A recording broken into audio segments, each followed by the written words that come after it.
दोस्तों अब बात करते हैं machine hour method, mileage method, production method या फिर डिप्लीशन मेथड की। डिप्रिसिएशन इन दोनों मेथड्स में कैलकुलेट होगा based on the actual output और actual utilisation of the asset. कैसे कैलकुलेट करेंगे एनुअल डिप्रिसिएशन इन दोनों मेथड्स में? Cost minus scrap value divide by estimated useful life into actual output और actual utilisation. What is estimated useful life in this? The total number of units or total number of hours which are expected to be produced over the number of years.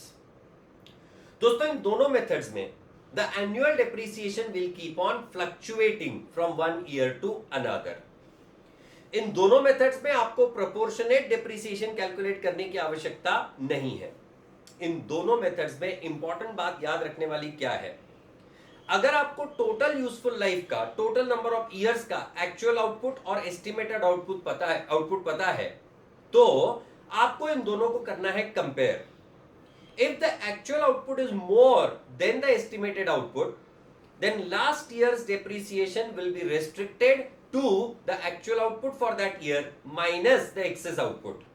पर अगर actual total output estimated total output से कम है, in that case the short production will be considered as loss.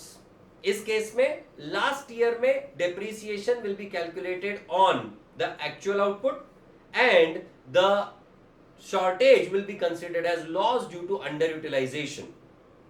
कैसे calculate किया था हमने depreciation? Cost minus scrap value divide by estimated useful life into actual output for the year. याद है? मिलेंगे अगले शॉर्ट बाइट में। Thank you.